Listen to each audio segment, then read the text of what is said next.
आज हमारे साथ बात करने के लिए मौजूद हैं राहुल भाकर जी। ये पीसीसी सेक्रेटरी और पीसीसी सदस्य भी हैं। इनसे तमाम मुद्दों पर हम बातचीत करते हैं। सबसे पहले मुद्दा मैं बात करना चाहूँगा, जिस तरीके से पहलवानों के लिए एक मुद्दा चल रहा है, कांग्रेस लगातार उस मुद्दे को उठा रही है। क्या कुछ कहेंगे? आज पहलवान देश की शान बढ़ाते हैं, मेडल लाते हैं, लेकिन उनके साथ में एक बोर्ड बनाया गया, उस बोर्ड में भी ऐसे ही लोगों को बिठाया गया जो ब्रजभूषण के कहीं न कहीं करीबी थे। देखिए, ये पहलवानों का मुद्दा कोई आज का कोई नया मुद्दा नहीं है।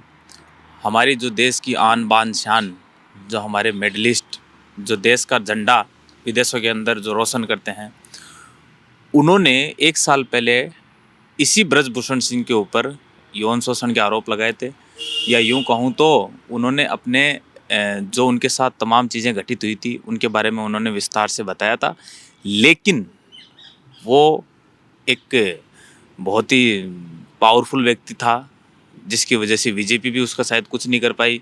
या मैं मेरे को जहाँ तक पता है कि उसका उस क्षेत्र के अंदर जितना उसका रौब था, उसके हिसाब से वो नहीं कर पाया था। बीजेपी के जो मोदी सरकार है वो भी पीछे धकेली थी और हमारी बहन बेटियों को न्याय नहीं मिला था। लेकिन एक कमेटी बनाकर हमारी बहन बेटियों को जो एक चिंताजनक स्थिति के अंदर छोड़ा था, लेकिन 1 साल बाद में क्या डिसीजन हुआ, 1 साल बाद के अंदर वही उसी के चेले चपाटे को उसी WFI का अध्यक्ष बनाकर उनके सामने पेश किया गया। और यह यूँ कहे कि उनको चिढ़ाने के लिए कि एक विशेष, जो हम कहें कि एक कौम है, एक विशेष जो हमारे खेल के अंदर जो दबदबा है, उस दबदबे को दिखाने के लिए ब्रजभूषण सिंह ने जिन भाषा का यूज किया, वो मैं समझता हूँ बहुत ही निंदनीय था। लेकिन आज आप देखिए कि एक ये लहर कोई एक जाति विशेष के प्रति नहीं है, ये कोई खिलाड़ियों के प्रति नहीं है। बजरंग पूनिया जो हमारा मेडल विजेता है, उन्होंने अपने पद्मश्री वापस लौटाया। वो साक्षी मलिक जो ओलंपिक में पदक विजेता थी, उन्होंने अपना संन्यास लिया। तो ये, और एक हमारे जो गूंगा पहलवान जिनका नाम शायद क्या कौन से यादव जी हैं, उन्होंने भी अपना पद्म भूषण वापस लौटाया। तो ये पूरे सारे समाज के लोगों ने मिलकर एक ऐसा दबाव बनाया है। और शायद हो सकता है कि मोदी जी ने 2024 के चुनाव को देखते हुए खेल मंत्रालय ने उनको WFA की सदस्यता को रद्द करके और उस अध्यक्षता ख़त्म करी है। लेकिन सबसे बड़ी बात यह है कि आज हमारा देश किस परिस्थिति में जूझ रहा है, जहाँ पे हम हमारे देश के गौरव कहे जाने वाले खिलाड़ियों को एक तरफ तो हम सर आंखों पर उठाए घूमते हैं, और दूसरी ओर जब वो कुछ उनके ऊपर घटना घटित होती है और वो अपना घटना का वर्णन करते हैं, तो हमारे ही कुछ लोग उनके ऊपर आरोप प्रत्यारोप लगाकर उनको नीचा दिखाने की कोशिश करती है। और माफ़ कीजिएगा, आप भी मीडिया से है, लेकिन मीडिया भी कोई ख़ास आवाज़ नहीं उठा रही है इस लोकतंत्र की जो हत्या हो रही है।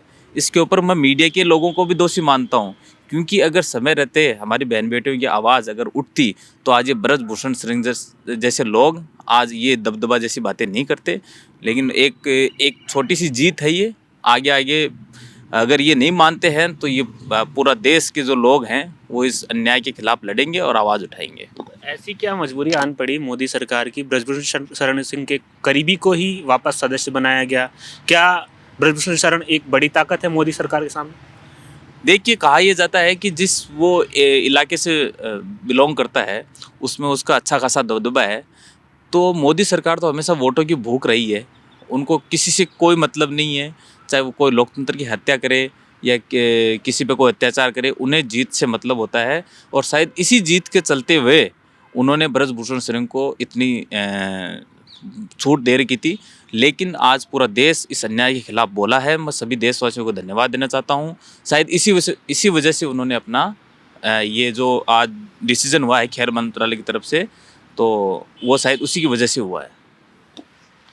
प्रदेश में बीजेपी सरकार बन गई है, ऐसी बातें भी चल रही थी, शुरू से ऐसे बातें चल रही थी। गहलोत जी ने भी आगाह किया था कि जैसे बीजेपी सरकार आएगी तो हमारी योजनाओं को बंद कर दिया जाएगा। उसका एक कदम हमको देखने को मिल रहा है, आयुष्मान योजना ये लोग लाने जा रहे हैं, बीजेपी वाले लाने जा रहे हैं। तो क्या कुछ कहते हैं कि चिरंजीवी जैसी योजनाएं 25 लाख का जिसमें बीमा मिल रहा था, उसको परिवर्तित किया जा रहा है आयुष्मान के नाम से, क्योंकि 2024 के इलेक्शन आ रहे हैं, तो बीजेपी अपनी योजनाओं के नाम पर 2024 का गेम खेलना चाह रही है। देखिए, गहलोत साहब का जो एक पूरे देश के अंदर सबसे महत्वपूर्ण कदम था वो था एक चिरंजीवी योजना। चिरंजीवी योजना जैसी बहुत सारी योजना थी जो एक राजस्थान मॉडल के रूप में बनकर उभरी हुई थी। चिरंजीवी के अंदर 25 लाख रुपए तक का एक बीमा था जो गरीब आदमी, किसान, मजदूर जो कभी प्राइवेट हॉस्पिटल का गेट तक नहीं देख सकता था, उसके अंदर 25 लाख रुपए तक का उसका इलाज फ्री था। गहलोत साहब ने भी बोला है कि मैं निवेदन करता हूं इस नई सरकार से कि चाहे आप योजनाओं के नाम बदल दें लेकिन योजना को नहीं बदले। योजना से जो लाभ मिल रहा है उस लाभ को लगातार जारी रहने दें, जनहित के अंदर उस लाभ को रहने दें। अपनी जीत का इतना हुजूम लिए उमड़े मत कि कहाँ 25 लाख की चिरंजीवी योजना, कहाँ 5 लाख रुपए की आयुष्मान योजना। और आप एक बार एक सर्वे में देखिए कि जहाँ पूरे देश के अंदर आयुष्मान योजना चालू है, 5 लाख रुपए तक का बीमा मिलता है, तो आप ये देखिए ना वो कहाँ तक कारगर सिद्ध हुई है। और एक राजस्थान की चिरंजीवी योजना को देखिए कि राजस्थान के अंदर जो चिरंजीवी योजना थी वो कितनी सफल हुई है। कितने ऑपरेशन जो लोग अपनी जीवन भर की पूंजी तक, अगर किसी के पास पैसा नहीं है तो अपने परिजन को वो चाहे मरने के लिए छोड़ देंगे क्योंकि इतना पैसा उनके पास है नहीं। लेकिन गहलोत साहब की ये योजना थी, इसके तहत चाहे ब्रेन ट्यूमर हो, चाहे हार्ट का मामला हो, चाहे कैंसर का मामला हो, किसी का भी हो, वो इलाज फ्री करा सकते थे। और ये योजना बंद करके इन्होंने सबसे पहला प्रहार किया है जनवासियों के ऊपर। राजस्थान वासियों को ये समझना होगा कि वोट अपनी जगह है, लेकिन अगर ये योजना बंद होती है तो सबसे बड़ा नुकसान राजस्थान की जनता को होगा। इस चीज़ को राजस्थान की जनता को समझना होगा। तो मेरा एक संदेश यही है कि आप देखिए 2024 के अंदर वापस वोट आने जा रहे हैं। आप इन दिनों देखिए 25 लाख से बीमा 5 लाख रुपए हो गया है। उसकी भी कोई गारंटी नहीं है कि 5 लाख रुपए के अंदर भी आपका इलाज होगा कि नहीं होगा। तो आप योजनाओं को देखते हुए आगे का वोट करें, ये मेरा एक संदेश है। मैं यूथ से भी कहना चाहूँगा कि जो युवाओं के लिए जो राजस्थान की कांग्रेस सरकार, गहलोत सरकार ने जो कदम उठाए थे उनको भी देखें और आने वाले समय के अंदर 2024 के अंदर कांग्रेस को वोट दें। कांग्रेस का क्या स्टैंड रहेगा अगर सारी ही योजनाओं को इस तरीके से बंद किया जाए? कांग्रेस का क्या स्टैंड रहेगा? कांग्रेस का मतलब ही है विचारधारा के लिए लड़ाई लड़ना। हमने कांग्रेस का प्रत्येक कार्यकर्ता, जैसा कि राहुल गांधी जी कहते हैं कि डरो मत, तो कांग्रेस का प्रत्येक कार्यकर्ता हमेशा सड़क पर लड़ाई लड़ने के लिए तैयार रहता है। वो चाहे आप देख लीजिए पिछले 5 साल को उठा के देख लीजिए, हमें भी ऐसा ही लग रहा था कि हम विपक्ष में हैं क्योंकि मोदी सरकार सेंटर के अंदर बैठी हुई है। हमने 5 साल रहते हुए मोदी सरकार के खिलाफ लड़ाई लड़ी है। तो कांग्रेस का स्टैंड यही रहेगा, चाहे सत्ता आती जाती रहती है, हमें सत्ता को नहीं देखना है। हमारा काम है कि इस अन्याय की जो देश को तोड़ने वाली विचारधारा है उसके खिलाफ लड़ाई लड़ना और हमारी विचारधारा को जिंदा रखना और प्रदेश और जनहित के कार्यों में लगे रहना। 2024 के चुनाव आने हैं, लोकसभा। राजस्थान में क्या रणनीति है कांग्रेस के पास में? क्योंकि 2024 का इंडिया गठबंधन के नाम से मतलब एक अलायंस हो गया है, उसमें आप चुनाव लड़ रहे हैं। राजस्थान में क्या स्ट्रेटजी रहेगी? क्योंकि विधानसभा चुनाव निकल चुका है, अब 2024 के चुनाव के लिए क्या तैयारी? हाँ, ये जो इंडिया गठबंधन है ये एक बहुत ही महत्वपूर्ण और बहुत ही बड़ा गठबंधन है। आज तक किसी भी प्रदेश के अंदर, चाहे हम किसी के खिलाफ लड़े हों, आपस में लड़े हों, चाहे वो यूपी के अंदर समाजवादी पार्टी के खिलाफ लड़े हों, चाहे दिल्ली के अंदर आम आदमी की पार्टी के खिलाफ लड़े हों, चाहे यहाँ पे सीपीएम के खिलाफ लड़े हों, लेकिन ये लड़ाई अब दलों के बीच में नहीं होके ये लड़ाई एक विचारधारा की लड़ाई बन चुकी है। हमें उस विचारधारा के खिलाफ लड़ना होगा जो देश को तोड़ने का काम कर रही है, जो लोकतंत्र की हत्या करने का काम कर रही है।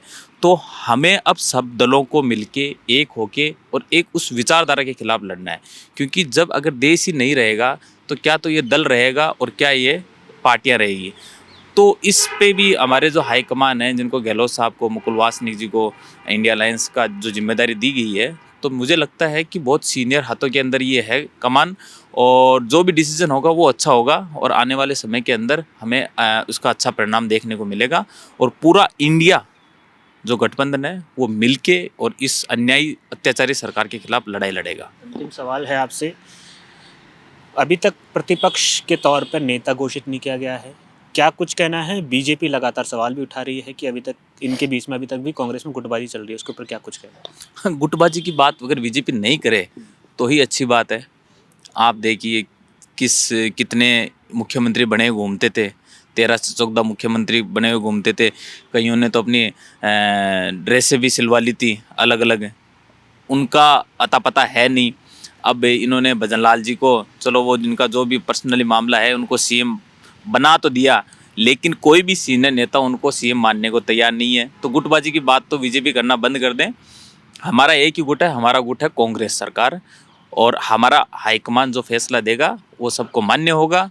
नेता प्रतिपक्ष किसको बनाते हैं, किसको नहीं बनाते, ये आप उस लड़ाई जब हम चालू करेंगे, जब विधानसभा शुरू होगी, तब आप आना, तब हम देखेंगे। हमारी पार्टी जो फैसला लेगी उसके ऊपर हमारे हैं नेता प्रतिपक्ष, कौन बनता है कौन नहीं बनता, ये हाईकमान फैसला करेगा। सवाल हो रहा है मेरे, युवाओं को नेतृत्व की बात हमेशा उठती आई है, प्रदेश जैसे विधानसभा चुनाव गए हैं उनमें भी उठती आई है, लोकसभा चुनाव में भी। क्या आपको लगता है कि कांग्रेस में युवा नेतृत्व दिया जाना चाहिए, युवाओं को मौका दिया जाना चाहिए? देखिए, अगर युवाओं के नेतृत्व की बात करें तो इसका जीता जागता उदाहरण मैं खुद हूँ। मैं एनएसए से आया, मैंने पार्टी के लिए 10 साल से मैं काम कर रहा हूँ, दिन रात काम करने पर आज मुझ जैसे छोटे से कार्यकर्ताओं को पहले प्रदेश कांग्रेस कमेटी का सदस्य बनाया गया, उसके बाद में सचिव पद की जिम्मेदारी दी गई, और आज मैं महासचिव पद पर आसीन हूँ। तो इसका सबसे बड़ा जीता जागता उदाहरण मैं खुद हूँ। तो मैं, अब आप देखिए कितने हमारे युवाओं को टिकट मिली। आज विधानसभा के अंदर हमारे कितने एनएसए से उठ के, यूनिवर्सिटी से जो पास आउट होके जो हमारे भाई हैं, वो आज विधानसभा के अंदर अपनी विधानसभा का नेतृत्व कर रहे हैं। तो आने वाले समय के अंदर भी बहुत सारे युवाओं को मौका मिलेगा, लेकिन सबसे पहली जो चीज़ होती है कि पार्टी क्या तय करती है। हमारा काम होता है हम जनता के लिए काम करें, हम पार्टी के लिए काम करें, जो पार्टी फैसला लेगी वो सबको मान्य होगा, और कांग्रेस ने हमेशा युवाओं को आगे रखा है और आगे रखेगी। ये थे हमारे साथ राहुल भाकर, जिन्होंने तमाम मुद्दों पर, चाहे केंद्र की मोदी सरकार हो या प्रदेश की बीजेपी सरकार हो, उसको लेकर कई बातें की। कैमरा पर्सन वीनू के साथ मैं हेमंत शर्मा, पीके टाइम, जयपुर।